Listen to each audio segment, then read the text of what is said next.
நான் பண்ணுற தொழிலை கரெக்டாக பண்ணனால அது பெரிய சர்வீஸ் மேடம். ஓகே, இந்த ஊர் மக்கள் வந்து எப்படின்னா ஒன் டைம் தான் அஃபோர்ட் பண்ண முடியும். எந்த ஒரு மேஜர் ஆப்ரேஷன் ஆகட்டும் ஒரு தடவை பண்ணி பக்காவாக க்யூர் பண்ணி அவங்க வீட்டுக்கு அனுப்பிச்சிடணும். செகண்ட் டைம் சர்ஜரி பண்ண அவங்களால அஃபோர்ட் பண்ண முடியாது. ஐயா வந்து இந்த காப்பீட்டு திட்டம் கொண்டு வர்றாரு. இலவசமாக பண்ணுறப்ப தான் தெரியுது அவ்வளோ மூட்டு வலியோட நிறைய பேர் கஷ்டப்பட்டுருக்கிறவங்கலாம் வந்து மூட்டு மாற்று அறுவை சிகிச்சை பண்ணிக்கிறாங்க. தண்டுவட அறுவை சிகிச்சையோட பண்ணுற ஒரு குழந்தை ஆர்த்ரோஸ்கோபிக் சர்ஜரியா ஒரு சமுதாயத்தையே நோயற்ற சமுதாயமா மாத்துனது இந்த கலைஞர் காப்பீட்டு திட்டம். இது இலவசம்னு சொன்ன உடனே எல்லாரும் வந்து ஆப்ரேஷன் பண்ணிட்டு குழந்தையோட எலும்பு வளைஞ்சிருந்தது அதையே நாங்கள் கரெக்ட் பண்ணணும். கரெக்ட் பண்ணி அதை நாங்கள் வந்துட்டு இன்டர்நேஷனல் கான்ஃபரன்ஸை ப்ரெசென்ட் பண்ணுறோம். அவர் கேட்குறாரு இது என்ன காஸ்ட் ஆச்சு. நாங்கள் சொன்ன இது வந்து 80,000 ஆச்சு, பட் இது வந்துட்டு ஃப்ரீ இன் அவர் கவர்மெண்ட். அவர் ரொம்ப ஆச்சரியப்பட்டார். ஏன்னா அவங்க நாட்டில் வந்து 50 லட்சம் ரூபாய்க்கு மேலே ஆகுமா. இப்போ நம்ம ஊரில் வந்து பால்காரர் ஒரு ஸ்போர்ட்ஸ்மேன் தான், மரமேற ஒரு ஸ்போர்ட்ஸ்மேன் தான், தேங்காய் லோடு ஏற்றுறவங்க ஒரு ஸ்போர்ட்ஸ்மேன் தான், வாழ்க்கையே ஸ்போர்ட்ஸ் தான். பெண்களுக்கு வந்து ஆஃப்டர் மெனோபாஸ் அவங்களுக்கு வந்து ஆஸ்டியோபோரோசிஸ் வரும். இதை கரெக்ட் பண்ணிக்கிறதுக்கு ஒரே வழி என்னென்னா ஃபுட்டு வந்துட்டு அகத்திக்கீரை வாரத்துக்கு 2 முறையாக சாப்பிடுங்க. எக், ஃபிஷ், மில்க் ரெகுலராக எடுங்க. இது பண்ணினாலே வந்து நம்மளுக்கு பேலன்ஸ் ஆகிருங்க.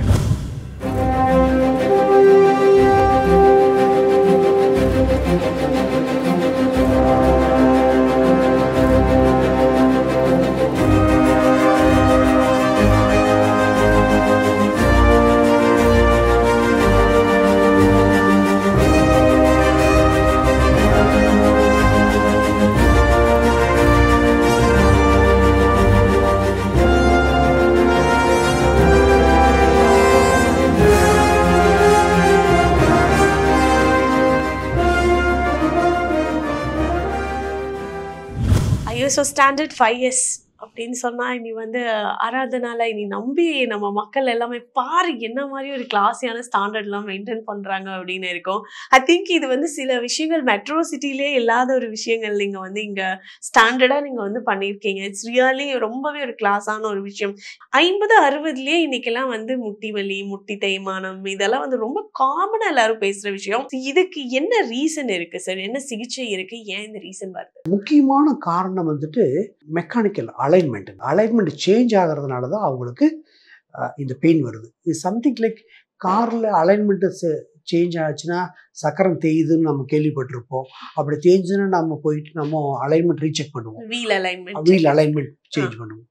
அதே மாதிரி தாங்க மேடம், நிறைய பேருக்கு வந்து கால் லேசாக வளைஞ்சிருக்கும். அப்படி வளைஞ்சிருக்கிறப்ப வந்துட்டு ஒரு பக்கம் மட்டும் அவங்களுக்கு இந்த மூட்டு தேய்மானம் ஏற்படும். அதுதான் வந்து இந்த பகுதியில் ரொம்ப காமனுங்க மேடம். இந்த பொள்ளாச்சியில் ஒரு பகுதியில் வந்து பார்த்தீங்கன்னா அவங்க ஜெனட்டிக்கலாகவே வந்து கொஞ்சம் குட்டையாக இருப்பாங்க, அவங்க கால் வளைஞ்சிருக்கும், லேசாக சின்ன பெண்ட் இருக்கும்.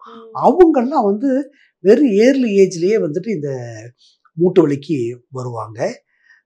அது இனிஷியலாக வந்து நம்ம ஃபிசியோதெரப்பி ட்ரீட்மெண்ட்டாக இருக்கும், மெடிசின்ஸ் இருக்கும், அவங்களுக்கு வந்து இப்போ ஆஃப்லோடிங் பிரேசஸ்ன்னு இருக்குது, அது இருக்கும். பட் அதே கொஞ்சம் ரொம்ப கஷ்டப்பட ஆரம்பிச்சிட்டாங்கன்னா அவங்களோட மூட்டை ரீஅலைன்மெண்ட் தான் பண்ணிக்கணும். ரீஅலைன்மெண்ட்னு அது பேர் ஹை டிபியல் ஆஸ்டியோடோமின்னு சொல்லுவோம். அற்புதமான ரிசல்ட் கொடுக்கும். ஓகே, திருப்பியும் அவங்க கஷ்டப்பட்டு வருவாங்க. அவங்க 50 வயசு தான் இருப்பாங்க, அவங்க மாமியா நல்லா இருக்கும், அவங்க அம்மா நல்லா காட்டில் வேலை செஞ்சுட்டு இருக்கோம். பட் இந்த அம்மா வேலை செய்யாமல் உட்காந்துட்டு இருக்கோம், வழியில் உட்காந்துருக்கோம். அப்போ இதை நம்ம உபயோகப்படுத்துவோம். ஓகே, அவங்க திருப்பியும் அமேசிங் காட்டு போவாங்க, மறுபடியும் வேலை செய்வாங்க, பால் கறப்பாங்க. ஏன்னா எங்கள் ஊர்லேயும் காலையில் 6 மணிக்கு எழுந்திரிச்சா நைட்டு 6 மணி 7 மணி வரைக்கும் வேலை செஞ்சே ஆகணும் மேடம். ஓகே, செய்வாங்க. அது ஒரு ஒரு ஒரு கேம் சேஞ்சர். இந்த ரீஅலைன்மெண்ட் வேற, ரீப்ளேஸ்மெண்ட். ஆமாம் மேடம், ரீஅலைன்மெண்ட் பண்ணுறப்போ அவங்க காலையவே நம்ம ரீஅலைன் பண்ணி நடக்க வைக்கிறோம். அதனால அவங்க சொந்த மூட்டு அப்படி சொந்த மூட்டு இருந்தால் தான் தோட்டத்து வேலை செய்ய முடியும். ரீஅலைன்மெண்ட் வேற, ரீப்ளேஸ்மெண்ட் வந்து டோட்டலாக நம்ம ஜாயிண்ட்டுமே ரீப்ளேஸ் பண்ணிடுறோம் மேடம். அது யூஸ்வலாக வந்துட்டு 60 இயர்ஸ்க்கு மேலே இந்த முழங்கால் மூட்டில் வந்துட்டு முழங்கால் மூட்டில் 2 பகுதியுமே தேஞ்சிருக்கு மேடம். அப்படி தேஞ்சிருக்கிற சமயத்தில் வந்துட்டு நம்ம முழங்கால ரீப்ளேஸ்மெண்ட் தான் நம்ம படிக்கணும். இன்னைக்கு நிறைய எண்ணற்ற கேசஸ் வந்து நீங்கள் பார்த்துருப்பீங்க, நிறைய பேர் ஆப்ரேட் பண்ணியிருப்பீங்க. ஆனால் அவங்க ஒரு சாட்டிஸ்ஃபைடு பேஷண்ட்டாக வெளியில் போகும்போது உங்களுக்கு எப்படி இருக்கும்? ரொம்ப சந்தோஷமாக இருக்குது மேடம். வந்துட்டு நான் சொன்னேன் இல்லைங்களா, வந்துட்டு கரெக்டாக டயக்னோஸ் பண்ணி நல்லா பிளான் பண்ணி ஆப்ரேஷன் பண்ணி நான் முதல் நாள் இருந்து அந்த எக்ஸ்ரே போட்டு பார்த்துட்டு இருப்பா. ரொம்ப சந்தோஷமா இருக்கும். ஒரு அஃபோர்டபுள் ப்ரைஸில் அவங்க போனால் என்ன எப்படி இருந்தாலும் பில்லு கட்ட கொஞ்சம் சங்கடமாக தான் இருக்குது யாராக இருந்தாலும். ஓகே, அப்போ இப்போ இன்சூரன்ஸ் கம்பெனியெல்லாம் வந்துருச்சுங்க மேடம். அதனால் வந்துட்டு இன்சூரன்ஸ் நிறைய த்ரூ இன்சூரன்ஸ் பேமெண்ட் இருக்கிறதுனால ரொம்ப ஹாப்பியாக இருக்கு. நல்லா இருக்கு வந்துட்டு. சரி, நீங்கள் இன்சூரன்ஸ்ன்னு சொல்லும் போதே வேற என்னென்ன மாதிரியான ஸ்கீம்ஸ் எல்லாம் இங்கே ட்ரீட் மேடம் நான் பார்த்ததுல வந்துட்டு மேடம் ஒரு பெரிய ரெவல்யூஷன் வந்தது வந்துட்டு கலைஞர் காப்பீட்டு திட்டம். ஐயா வந்து அந்த காப்பீட்டு திட்டம் கொண்டு வர்றாரு. நான் அதில் முக்கியமான கீ மெம்பர்கிட்டலாம் நான் பேசினேன். ஐயா வந்து எவ்வளோ ஸ்பீடாக இருந்தார். அவங்க போய் சொல்கிறாங்களாம் இப்படி ஒரு காப்பீட்டு திட்டம் கொண்டு வரலான்னு சொன்னால் அவர் சொன்னாராம் ஒரு 3-4 நாட்கள்லேயே வந்து அதை நடைமுறை கொண்டு வாங்க, விரைவாக அதை கொண்டு போய் எல்லாத்துக்கும் ரீச் பண்ணுங்க அப்படின்னு அவர் சொன்னதான் அவங்க கூட இருந்தவங்க கூட நான் தெரிஞ்சுக்கிட்டேன். ஐயா வந்துட்டு மிராக்கிள் மேன். ஏன்னா காப்பீடு திட்டத்தை இலவசமாக பண்ண வச்சார். எல்லாத்தையும் இலவசமாக பண்ணுறப்ப தான் தெரியுது அவ்வளவு மூட்டு வலியோட நிறைய பேர் கஷ்டப்பட்டுருக்கிறவங்கலாம் வந்து மூட்டு மாற்று அறுவை சிகிச்சை பண்ணிக்கிறாங்க. தண்டுவட அறுவை சிகிச்சையோட பண்ணுற ஒரு குழந்தை ஆர்த்ரோஸ்கோபிக் சர்ஜரி அதுவும் காப்பீடு திட்டத்தில் அது வந்து பண்ணிக்கிறாங்க. ஹியூமன் ரிசோர்ஸில் ஒரு சமுதாயத்தையவே ஒரு நோயற்ற சமுதாயமா மாத்துனது இந்த கலைஞர் காப்பீட்டு திட்டம். ஏன்னா அவங்கெல்லாம் பணம் இல்லை அப்படிங்கிறதுனால தான் ஹாஸ்பிட்டலுக்கு வரல. ஓகே, ஹாஸ்பிட்டலுக்கு வரல, வைத்தியத்துக்கே வரல. இது இலவசம்னு சொன்ன உடனே எல்லாரும் வந்து ஆப்ரேஷன் பண்ணிட்டு போயிட்டாங்க. ஓகே, ஒரு குழந்தை நாங்கள் வந்து ஒரு அப்பவே காப்பீட்டு திட்டத்தில் 80,000 ரூபாய் கொடுத்து நாங்கள் அது ஒரு குழந்தை நம்ம அது குழந்தையோட எலும்பு வளைஞ்சிருந்தது, ஸ்கோலியோசிஸ் சொல்லுவோம். அதையே நாங்கள் கரெக்ட் பண்ணணும். கரெக்ட் பண்ணி அதை நாங்கள் வந்துட்டு நாங்கள் ப்ரெசென்ட் பண்ணுறப்போ இன்டர்நேஷ்னல் கான்ஃபரன்ஸை ப்ரெசென்ட் பண்ணுறோம். அவர் கேட்குறாரு இது என்ன காஸ்ட் ஆச்சு அப்படின்னு கேட்குறாரு. நாங்கள் சொன்னோம் இது வந்து 80,000 ஆச்சு, பட் இது வந்துட்டு ஃப்ரீ இன் அவர் கவர்மெண்ட். அவர் ரொம்ப ஆச்சரியப்பட்டார். ஏன்னா அவங்க நாட்டில் வந்து 50 லட்சம் ரூபாய்க்கு மேலே ஆகுமா அந்த ப்ரொசீஜர் பண்ணுறதுக்கு. அவர் முதல் கேட்ட கேள்வி எவ்வளோ செலவாச்சு அப்படின்னு. அப்போ ரொம்ப ஆச்சரியப்பட்டாங்க. ஓகே, அந்த அளவு இந்த காப்பீட்டு திட்டம் வந்து நோயாளிகளுக்கும் சரி ரெவல்யூஷன். ஏன்னா தமிழ்நாடு வந்து on par with other state நான் நினைக்கிறேன். பிகாஸ் ஆஃப் எக்கானமி இந்த காப்பீட்டு திட்டம். இந்த காப்பீட்டு திட்டம் இருக்கிறதுனால எல்லாத்தினாலையுமே வந்து சர்ஜரிக்கு அஃபோர்ட் பண்ண முடியுது மேடம். உண்மையாலுமே அதுக்கு வந்து நன்றிகள் சொல்லி எத்தனை நோயாளிகள் எத்தனை பேர் குணமாயி வெளில போயிருக்காங்க. இந்த ரெவல்யூஷன்ல இருந்த ஒரு பெரிய அழகான அற்புதமான ஒரு விஷயம். இப்போ வந்து ஆஸ்ட்ரியோபொராசிஸ் அப்படின்னு ஒரு நோய் இருக்கு. ஸோ அந்த நோய் எதனால வருது, அதை வந்து குணப்படுத்துறதுக்கு என்ன சிகிச்சைகள் வச்சிருக்கீங்க? நானே ஒரு ஆஸ்டியோபோரோட்டிக் பேஷண்ட் தான். என்னன்னா இப்போ நான் முக்கியமாக ஆஸ்டியோபோரோசிஸ்க்கு முக்கியமான இப்போ இருக்கிற காரணம் வந்து சன்லைட் எக்ஸ்போஷர் இல்லாதது மேடம். ஏன்னா எல்லாருமே வந்துட்டு நம்ம ஷெல்டர் நம்ம கீழே தான் ஒர்க் பண்ணுறோம். சன்லைட்டில் எக்ஸ்போஷர் ஆகிறதே வந்து இப்போ ரொம்ப குறைஞ்சிருச்சு. அதனால் வந்துட்டு நிறைய சின்ன வயசுலேயே பேக் ஏக் வர்றது, இடுப்பு வலி வர்றது, இது ரொம்ப அதிகமாக இருக்குது மேடம். இதுக்கு நிவாரணம்னு அப்புறம் இன்னொன்று பெண்களுக்கு வந்துட்டு அந்த ஆஃப்டர் மெனோபாஸ் அவங்களுக்கு வந்து ஆஸ்டியோபோரோசிஸ் வரும். இதை கரெக்ட் பண்ணிக்கிறதுக்கு ஒரே வழி என்னென்னா sunlight exposure madam, physical activity, food madam. Food வந்துட்டு நான் என்ன சொல்லுவேன்னா அட்லீஸ்ட் அகத்திக்கீரை வாரத்துக்கு 2 முறையாக சாப்பிடுங்கன்னு சொல்லுவேன். எக் சாப்பிடுங்க, ஃபிஷ் ஒன்று, மில்க் ரெகுலராக எடுங்க. இது 3 எடுத்தோம்னாலே வந்துட்டு சன்லைட் எக்ஸ்போஷர் இது பண்ணினாலே வந்து நம்மளுக்கு பேலன்ஸ் ஆயிரும். சில சமயங்களில் இது பேலன்ஸ் ஆகலை அப்படின்னா தான் நம்ம விட்டமின் D3 டெஸ்ட் பண்ணுவோம், போன் டென்சிட்டி பார்ப்போம், பார்த்துட்டு அக்கார்டிங்லி நம்ம மெடிசன் கொடுப்போம். இப்போ அதுலேயும் பெரிய ரெவல்யூஷன், நல்ல மருந்து வந்துருச்சு. அதனால் கரெக்டாக பண்ணிக்கிறது மூலிமா ஒன்று வலியிலும் தப்பிச்சுக்கலாம், 2வது எலும்பு முறிவிலிருந்து நம்ம தப்பிச்சுக்கலாம். ஓகே, ஆஸ்டியோபோரோசிஸ்ங்கிறதே தனி ஸ்பெஷாலிட்டி மேடம். ஓகே, ஆர்த்தோஸ்கோபி அந்த சிகிச்சை என்ன, அது எதுக்கெல்லாம் பயன்படுது, அது நம்ம ஹாஸ்பிட்டலில் எந்த மாதிரியான ட்ரீட்மெண்ட்ஸ்க்கு நீங்கள் மக்களுக்கு கொடுக்குறீங்க? மேடம் ஆர்த்ரோஸ்கோப்னு சொல்லலாம், இல்லைன்னா கீகோட் சர்ஜரின்னு சொல்லலாம். இது வந்து இந்த ஜாயிண்ட்டை வந்துட்டு ஒரு 4 mm ஸ்கோப் அதை வந்து நம்ம அந்த முழங்காலுக்குள்ளே நம்ம செலுத்தி அந்த கேமரா மூலமாக அந்த முழங்காலுக்குள்ளே இருக்கிற அந்த ஜாயிண்ட்டை வந்து நம்ம டிவியில் பார்க்க முடியும். இதுக்கு வந்துட்டு சைக்கோமோட்டார் ஸ்கில்னு நம்மளுக்கு ஒரு ஸ்கில் தேவைப்படும் இனிஷியலாக வந்துட்டு. அது சைக்கோமோட்டார் ஸ்கில்லை வந்து நம்ம வந்து ஒரு மாடல்லையோ நம்ம அதுக்கு போய் ஸ்பெஷலாக நம்ம ட்ரைனிங் எடுத்துருக்கணும். மாடலில் பண்ணலாம், இல்லை கெடாவர்ஸ் இறந்தவங்க அவங்க காலில் நம்ம பண்ணி பழகலாம். இப்படி பண்ணி அந்த டெக்னிக்கை நம்ம கற்றுக்கணும். சைக்கோமோட்டார் ஸ்கில் நம்மளுக்கு கிடைச்சிருச்சுன்னா அதுக்கப்புறம் நம்ம இது பண்ண ஆரம்பிச்சுக்கலாம். இது பண்ணுறப்போ முழங்கால் மூட்டுக்குள்ளே இந்த ஆன்டிக்ரூஷியல் லிகமெண்ட், போஸ்டியர் லிகமெண்ட், மெனிஸ்கஸ் இது எல்லாத்துல வரக்கூடிய பிரச்சனைகளை நம்ம இந்த ஆர்த்ரோஸ்கோப் மூலிமா நம்ம தீர்த்துக்க முடியும். ஓகே, இது வந்துட்டு எல்லாத்துக்கும் பயன்படும். அதிகமாக ஸ்போர்ட்ஸ் பர்சன்ஸ் எல்லாத்துக்கும் வந்து ரொம்ப இதில் ரொம்ப பெனிஃபிட் ஆவாங்க. இந்த ஆன்டிக்ரூஷியல் லிகமெண்ட் இன்ஜுரி எல்லாம் வந்து வெரி காமனாக வந்து ஃபுட்பால் விளையாடுறப்போ நீங்கள் ஜஸ்ட் யாரோ ஒரு கீழே விழுந்துட்டாங்கன்னா ஆன்டிக்ரூஷியல் லிகமெண்ட் இன்ஜுரி ஆகும். வாலிபால் விளையாடுறப்போ ஸ்போர்ட்ஸ்மேன்னாலே எல்லா ஸ்போர்ட்ஸ்மேனுமே வந்துட்டு இந்த காமனாக இந்த சர்ஜரிக்கு போயிருப்பாங்க. இது வந்து நான் டாக்டர் ஆனந்த் ஜோஷின்னு சொல்லிட்டு அவர் தான் first arthroscopic surgeon to India. நான் அவர்கிட்ட தான் நான் ட்ரெயின் ஆனேன். ட்ரெயின் ஆகிட்டு அப்போ வர்றப்பவே அவர்கிட்ட இருந்த இன்ஸ்ட்ருமெண்ட்ஸ் எல்லாமே வாங்கிட்டு வந்துட்டேன். இதை 2004 வாங்கிட்டு அதுக்கப்புறம் நான் இங்கே பண்ண ஆரம்பிச்சேன். நல்ல ரிசல்ட் கொடுக்கக்கூடிய ஒரு ப்ரொசீஜர் மேடம். ஸ்போர்ட்ஸ் பர்சனுக்கான ஒரு விஷயம், பட் அது வந்து காமன் மேனுக்கு ரொம்ப தேவைப்படுது மேடம். எங்கே நீ ஆன்டிக்ரூஷியல் லிகமெண்ட் ஸ்போர்ட்ஸ் மேன் மட்டும் கிடையாது மேடம். இப்போ நம்ம ஊரில் வந்து பால்காரர் ஒரு ஸ்போர்ட்ஸ் மேன் தான், மரமேற ஒரு ஸ்போர்ட்ஸ் மேன் தான், இங்கே லோக்கல் வந்து பார்த்தீங்கன்னா தேங்காய் லோடு ஏற்றுற ஒரு ஸ்போர்ட்ஸ் மேன் தான். வாழ்க்கையே ஸ்போர்ட்ஸ் தான் மேடம். பட் அவங்க எல்லாமே வந்துட்டு டிசேபிள்ட் ஆகுறப்போ இந்த ஆர்த்ரோஸ்கோப்ல பண்றக்கூடிய ப்ரொசீஜர் வந்து அவங்களுக்கு ரொம்ப உதவியா இருக்கு. என்னதான் நிறைய டெக்னிக்ஸ் வந்திருந்தாலும் எலிசாரோ, ஆர்த்ரோஸ்கோபி, லேப்ரோஸ்கோபி போன்ற நிறைய டெக்னிக்ஸ் நீங்க சொல்லியிருந்தா கூட இப்போ வரைக்குமே மக்களுக்கு ஸ்பைன்ல ஒரு பிரச்சனை, ஸ்பைன்ல ஒரு சர்ஜரி பண்ணணும் அப்படின்னு டாக்டர் சொல்லிட்டாங்க அப்படின்னா எங்கிருந்து ஒரு இனம் புரியாத ஒரு பயம் எல்லாருக்குமே வர ஆரம்பிச்சிடும். அந்த பயம் வந்து தேவையா, இல்லை அதுக்கு வந்து பயத்துலேருந்து வெளியில வர்றதை பற்றி உங்களோட கருத்து? இந்த ஸ்பைன் சர்ஜரி ஆரம்பித்த காலகட்டங்கள் 40 வருடங்களுக்கு முன்னாடி ஆரம்பித்த காலகட்டங்களில் போதுமான அளவு கருவியல் இல்லை. அதனால் வந்து கொஞ்சம் ரிசல்ட்ஸ் கொஞ்சம் கம்மியாக இருந்தது உண்மைதான். இப்போ கடந்த ஒரு 25-30 வருஷமாக இதுக்கு முக்கியமாக வந்து இன்ஸ்ட்ருமெண்ட்ஸ் தான். எம்ஆர்ஐ ஸ்கேன் வந்துருச்சு. எம்ஆர்ஐ ஸ்கேனில் வந்துட்டு ரொம்ப அக்யூரேட்டாக நம்ம தண்டுபடத்தில் வரக்கூடிய பிரச்சனைகளை முதல்லயே கண்டுபிடிச்சிடலாம்.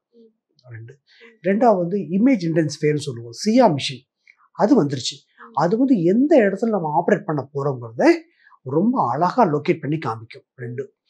மூணாவது மைக்ரோஸ்கோப். மைக்ரோஸ்கோப்பில் வந்து நம்ம தண்டுபடத்தை ரொம்ப துல்லியமாக பார்க்கலாம். ரொம்ப துல்லியமாக பார்க்குறப்ப தான் தண்டுபடத்தில் நீங்கள் எந்த இன்ஜுரியுமே நாம் பண்ணிட மாட்டோம். அப்புறம் இன்ஸ்ட்ருமெண்ட்ஸ், அதை கையாளுற இன்ஸ்ட்ருமெண்ட்ஸ் எல்லாமே ரொம்ப நவீனமாயிடுச்சு மேடம்.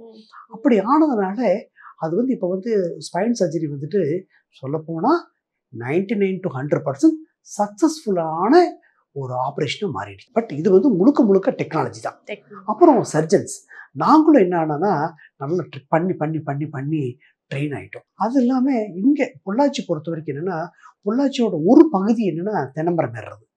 அவங்க வந்து டாடி இந்த கல் எடுக்கிறதுக்காக தினமும் காலையில் நேரத்தில் மரம் ஏறுவாங்க. அப்போ காலை நேரத்தில் மரம் ஏறுறப்ப அது வெள்ளைப்பூச்சின்னு ஒன்று இருக்கும்.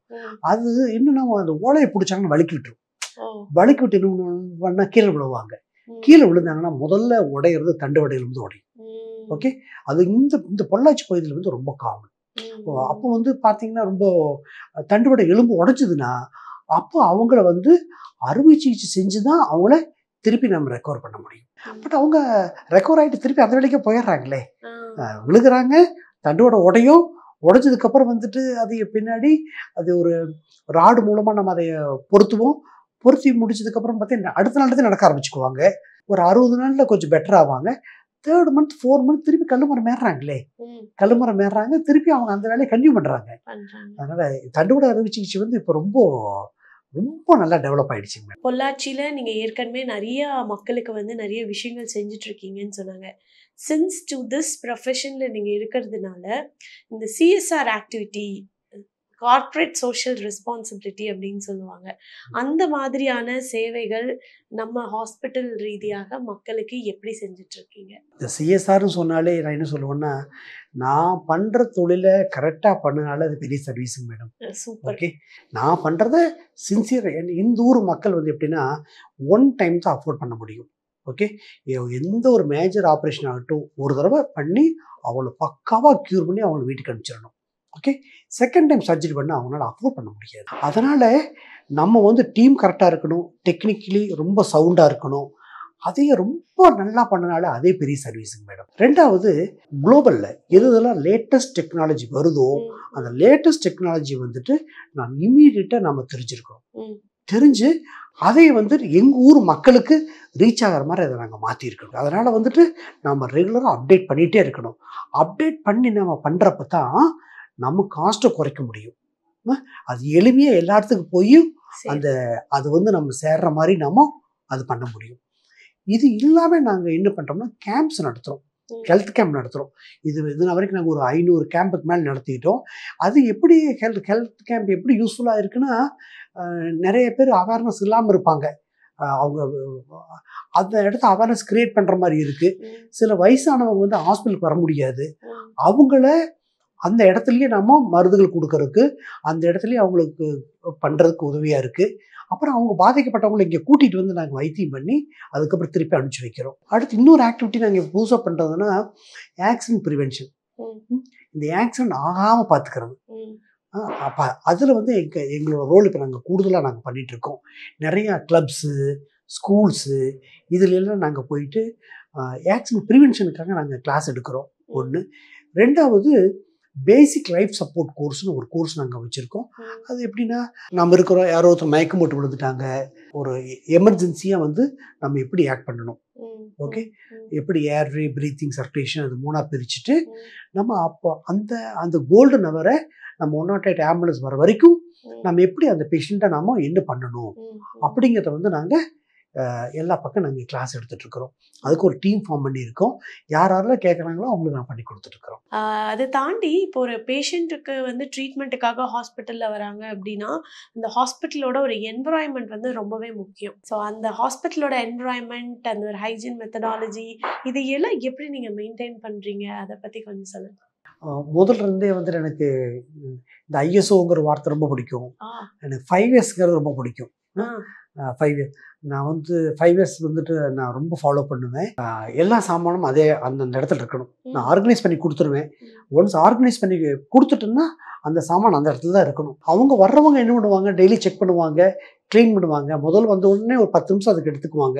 எந்த ஒரு டிஃபெக்ட் இருந்ததுனாலும் இமீடியட்டாக அவங்க க்ளீன் பண்ணுறப்ப கண்டுபிடிச்சிருவாங்க. கண்டுபிடிச்ச உடனே அதை நாங்கள் ரீப்ளேஸ் பண்ணி கொடுத்துருவோம். வந்துட்டு அந்த ஜாயிண்ட் ரீப்ளேஸ்மெண்ட்டில் உங்ககிட்ட என்ன ஒரு ஸ்பெஷாலிட்டி மேடம்? இதில் ஜாயிண்ட் ரீப்ளேஸ்மெண்ட் சர்ஜரி வந்துட்டு நிறைய இது டிபெண்ட்ஸ் அப்பான் தி மூட்டு, எந்த கம்பெனி நம்ம யூஸ் பண்ணுறோம் அப்படிங்கிறது வந்துட்டு. பட் நான் ஸ்ட்ரிக்டாக வந்து பியூக்கிள் பப்பான்னு சொல்லிட்டு ஒரு டிசைனர் ஃப்ரம் யூஎஸ் டிசைனர்ஸ், அவங்களோட நீயை தான் நான் அதிகமாக யூஸ் பண்ணிகிட்டு இருக்கேன். நான் வந்துட்டு அது வந்து இட்ஸ் ரொட்டேட்டிங் பிளாட்ஃபார்ம் நீ. அந்த நீல பெரிய அட்வான்டேஜ் என்னென்னா, நம்ம எந்த எரருமே கமிட் பண்ண முடியாது madam. That's a mechanical robot. Okay, இப்போ ரோபாட்டிக் சர்ஜரின்னு சொல்கிறோம் இல்லையா, பட் அவங்க கிட்டத்தட்ட 20 வருஷத்துக்கு முன்னாடியே நம்ம எந்த எரருமே பண்ண முடியாத மாதிரி ஒரு டிசைனை அவங்க உருவாக்கி கொடுத்துட்டாங்க. Okay, he calls it's a mechanical robot அப்படின்னு சொல்லுவார். அந்த பர்டிகுலர் அவரோட மூட்டில் we can't commit any mistakes. Okay, அது வந்து கேப் பேலன்சிங் டெக்னிக்னு சொல்லுவோம். அந்த மூட்டை வந்துட்டு இதுதான் அந்த மூட்டோட ஒரு டிசைன். அது வந்து இப்படி இருக்கு, அது ரொட்டேட்டிங் பிளாட்ஃபார்ம் இப்படி மூவ் ஆகும். ஓகே, எனக்கு நான் இந்த பர்டிகுலர் மூட்டை மட்டும் ஒரு 3000 பேஷண்ட்டுக்கு மேலே நான் உபயோகப்படுத்திட்டேன். ஆல் ஆர் ஹாப்பி, நல்லா இருக்காங்க, ஹாப்பியாக இருக்காங்க, எந்த சவுண்டுமே இருக்காது, ஈஸியாக டக்கு வேலைக்கு திரும்பிடுவாங்க. நான் பர்டிகுலர் இந்த மூட்டில் வந்து எனக்கு ரொம்ப இந்த பியூக்கிள் பப்பா மூட்டு மேலே எனக்கு ரொம்ப பாசம் ஜாஸ்தி. ஓகே, எங்கள் டீம் எல்லாருமே நாங்கள் இந்த மூட்டு மட்டும் தான் ப்ரிஃபர் பண்ணுவோம். மேபி இதனால தான் எங்களுக்கு அதிக பேஷண்ட்ஸ் வர்றாங்கங்கிறது என்னோட நம்பிக்கை. ரொம்ப அற்புதமா இருக்கு. நீங்க சொல்லும்போதே 3000 பேஷண்ட் அப்படிங்கும்போது இட்ஸ் நாட் ஈஸி நம்பர். ஆனா அத்தனை பேரோடதுலயும் நீங்க வந்து இன்னும் பெஸ்ட்டா நீங்க குடுத்துருக்கீங்கும்போது ரொம்ப அருமையா இருக்கு பார்க்கறதுக்கும், கேட்கறதுக்கும். ஸோ வி கம்மிங் லைக் பார்த்துட்டு இருக்க நேயர்களுக்கு ஆர்த்தோ சம்பந்தமா, உங்க துறை சம்பந்தமா ஒரு ஃபைனல் மெசேஜா நீங்க என்ன சொல்ல விரும்புறீங்க? நம்ம காயத்ரி மந்திரம் தான். ஓகே. நம்மளோட அறிவை யாரை தூண்டுறாங்களோ அவங்கள வணங்கணும். ஓகே. அதுதான் வந்துட்டு படிக்கணும். ம். எல்லாரும் வந்துட்டு அவங்கள குறிப்பிட்ட என்ன துறையை எடுத்திருக்காங்களோ அதை படிக்கணும். அதை படிச்சதை ஒரு 30% அவங்க செயல்முறைப்படுத்தணும். ஓகே. படிச்சது புக்கோட இருந்துடக்கூடாது. அவங்க படிச்சதை அவங்க செயல்முறைப்படுத்தணும். சொல்லுவாரு, விவேகானந்தர் சொல்லுவாரு வந்துட்டு, 1000 தடவை படிக்கிறத விட ஒரு தடவை செஞ்சு காமிங்க அப்படிம்பாங்க. ஓகே. அதனால ஆக்ஷன்ல இருக்கணும். படிக்கணும். அது படிச்சதை அப்படியே நம்ம செயல்படுத்தணும். அடுத்தவங்களுக்கு நம்ம கத்துக் கொடுக்கணும். இதுதான் என்னோட மெசேஜா இருக்கும். இந்த பயனுள்ள தகவல்களை நீங்க வந்து நேயர்களுக்காக பகிர்ந்துக்கிட்டதுக்கு ரொம்ப ரொம்ப நன்றி. நிறைய அற்புதமான நியூ டெக்னிக்ஸ் வந்து இன்னைக்கு ஆர்த்தோல என்னென்னலாம் யூஸ் பண்றாங்க, ஸ்பைன் சர்ஜரியா பயந்துக்க வேண்டாம், அதுக்கு என்னென்ன மாதிரியான உணவு முறைகள் எடுத்துக்கணும், ரொம்ப தெளிவான விளக்கங்கள் நீங்க கொடுத்துட்டீங்க. ஸ்டில் நவ் அந்த ஸ்டார்டிங்ல எப்படி நீங்க வந்து அந்த சிரிச்ச முகத்தோட பேசுனீங்களோ, லைக் டில் எண்ட் வரைக்கும் you have that so much energy with confidence and I'm super happy. இந்த மாதிரி ஒரு அருமையான நிகழ்ச்சியின் மூலமாக உங்களை சந்திச்சதுல ரொம்ப சந்தோஷம். Thank you doctor. Thank you Mona. Thank you.